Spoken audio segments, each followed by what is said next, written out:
The challenge is the lighting industry, in order to adopt so-called smart lighting or light field sensing or any of these kinds of things, nobody will ever be able to afford it. The cost down is going to have to come from creating value to other parts of the building. Yes. So, for example, if I have a building that can turn off the heating or ventilation or air conditioning to a part of the building that's not occupied and save energy, or turn off a plug load somewhere which is wasting phantom power. So if a lighting system is best positioned to be able to figure out where people are and what they are doing, and to properly measure occupancy, that occupancy measurement is hugely valuable to reducing the carbon footprint of the building, and that's where the payback comes from. People aren't going to pay a lot of money to fix something which has a future payback. It has to pay back now.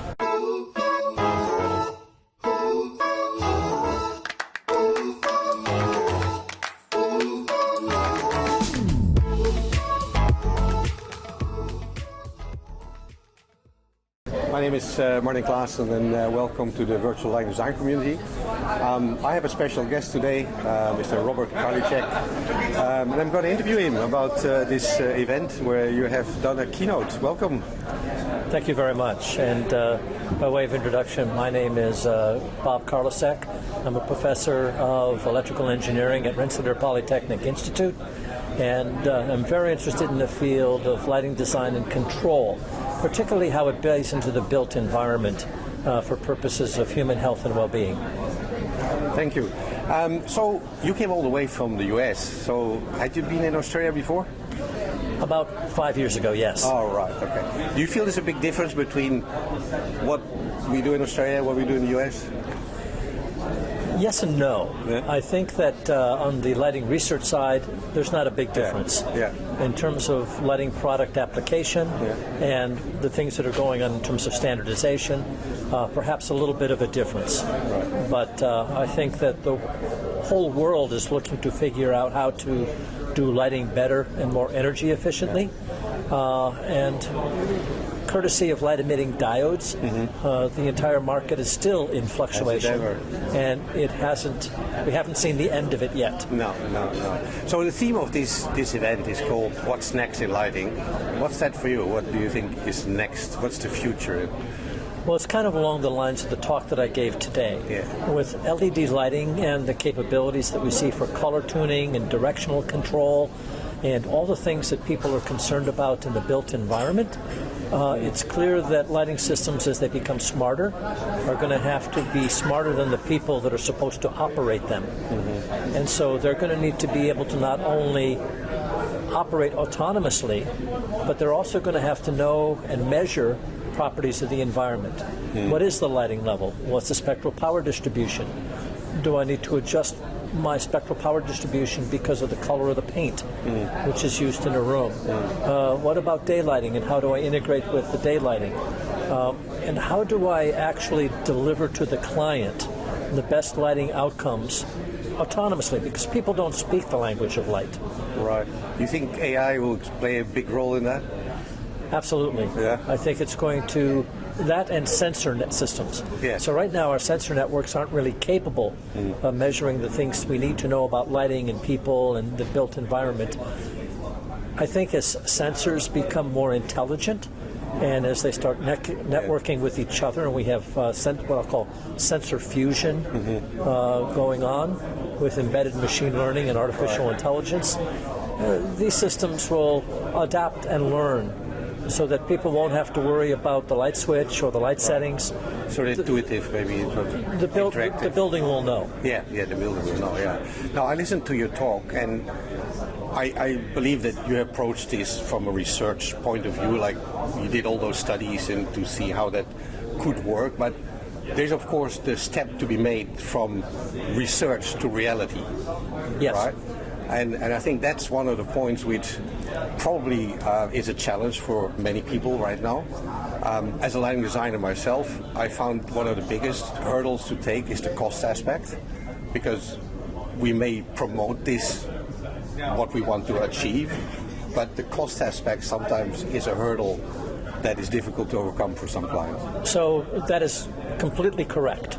The challenge is the lighting industry, in order to adopt so-called smart lighting or light field sensing or any of these kinds of things to offer smart lighting services, nobody will ever be able to afford it.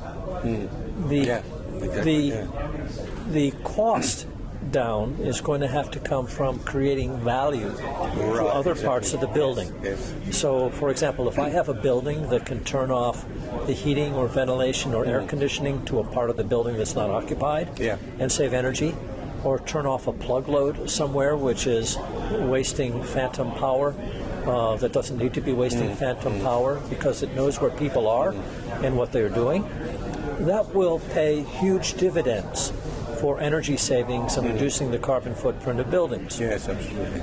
So if a lighting system is best positioned to be able to figure out where people are and what they are doing and to properly measure occupancy, that occupancy measurement is hugely valuable to reducing the carbon footprint of the building, and that's where the payback comes from. But our role then is to educate the client, because that's what I find doing myself most of the time, is to educate the client about this cost-benefit thing, because we can tell them, okay, this is what you should do, and this is but we need to explain the benefits, and that the additional cost that may be involved brings also a lot of additional benefits, just like you explained. So the benefits are going to come initially from energy savings, in heating, ventilation, and air conditioning. And I think that those will be substantial and able to drive adoption of these kinds of systems. Other qualitative benefits in lighting and building systems operation, like human health and wellness. And we know that people live in buildings right now. We know that buildings have some of the worst indoor air quality of just about any place where people can be. But are people going to be willing to pay for better indoor air quality?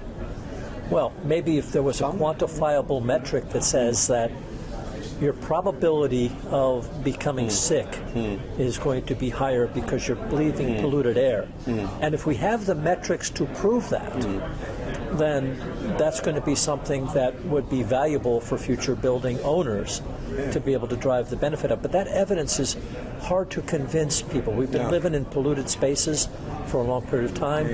The life expectancy still goes up, except after COVID in the United States has gone down a little bit. Okay.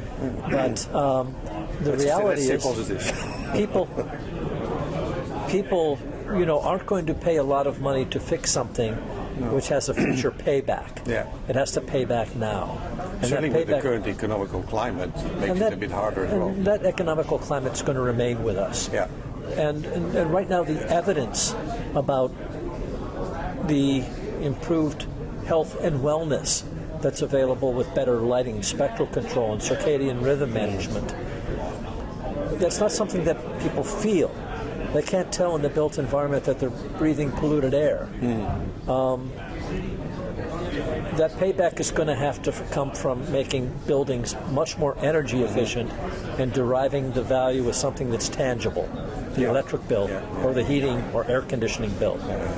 And so that's really where the benefit's going to come in.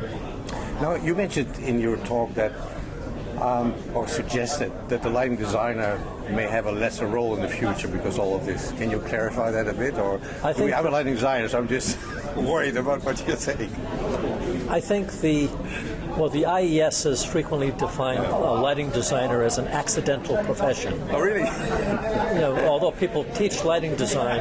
I mean, in quite honesty, I accidentally became a lighting designer. I've never sought out to become one. But so I think that lighting design is extremely important, and lighting designers in the future will become increasingly more technical in terms of their understanding about light measurement and control systems and the computations required to deliver spectrum, their understanding of spectrum and health and human performance.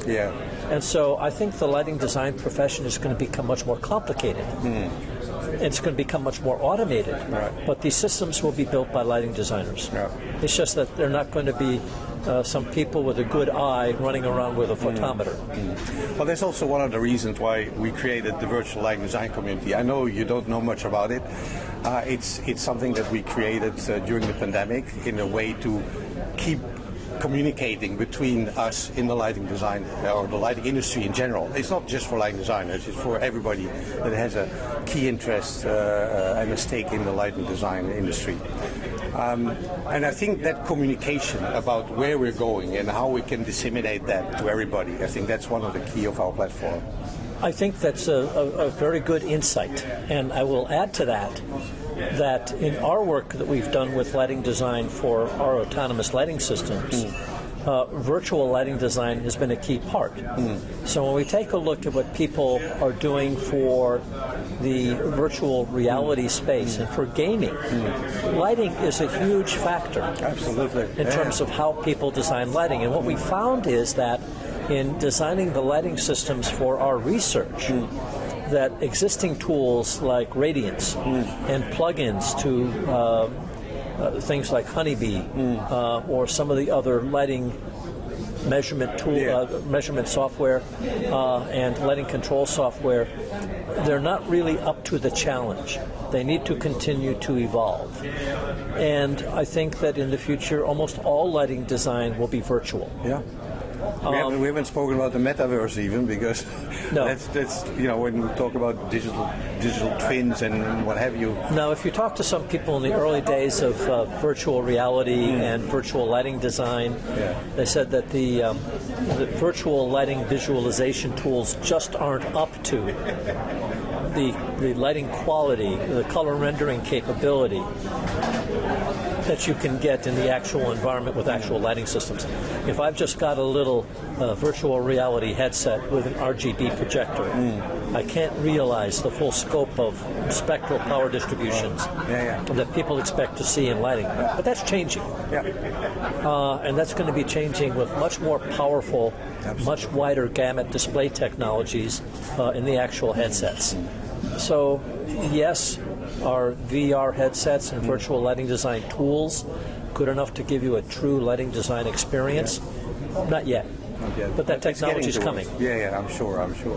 Now, the IES has put together a really nice program with quite a lot of speakers. Is there any topic that you have seen from the program that speaks to you and say, oh, that's really something that I think will be very important for the future?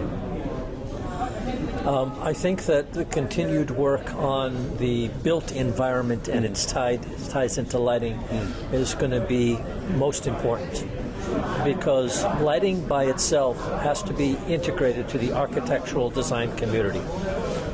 Some people say full stop. If lighting design cannot be incorporated into the built environment design and architectural design more holistically, we're not going to see very much progress. Right now, in my opinion, you have lighting control systems and you have building control systems. They don't really communicate that well together. They're not really aware of each other. And even in building control systems, there's this whole problem of what we call interoperability.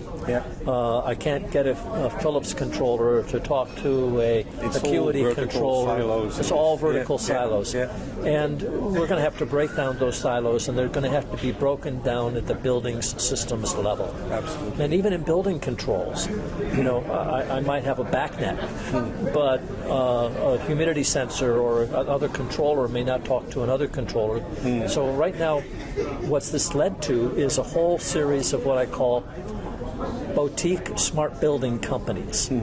These boutique smart building companies say, okay, I've got a client that want a smart building where I can visualize all my building energy use and all my occupancy, and I want to do it to make intelligent decisions. And so they handpick various suppliers that play nice in the sandbox together, and then they write custom software around them to develop to the real estate developer or the building owner a bespoke system for their building that has a dashboard, so the building engineer can say, I'm saving so many I'm reducing so many tons of carbon dioxide emission through the operation of my buildings by knowing where people are. And I can see my energy dashboard giving me real building energy savings. And it's because of my lighting sensing system. We're gradually evolving in that direction, but this is just a temporary patchwork, if you will, to build systems for building owners that really don't know how to build smart buildings. And lighting will become a subsystem of a smart building. It definitely will. Now, finally, I'd like to round up the interview with a question. You've been around for a long time, so I wonder... What, my gray hair? What I wonder is, what drives Robert to get out of bed every day? What's your passion? What makes you get up and do what you're doing every day? Well, it's changed over time, and I would have to say that what really drives me right now is how we can take a look at allowing technology to drive more equitable access to high-quality lighting, to advanced systems that are available and of a sufficient cost point to be available to much wider populations of people and much larger economic demographics. How do we do that? So not only the rich and famous benefit from all these great systems, but how can we cost reduce smart to the point that it's available for everybody? Kind of like the smartphone is available for everybody right now, almost independent of socioeconomic classification. We want to be able to drive that technology so it benefits everybody as equally as possible throughout urban environments and rural environments. How do we do that? It's going to take more technology to make it smarter and cheaper. So we're still working on that. Great insights. Robert Karlicek, thank you so much for this interview. Thank you very much, sir. Appreciate it.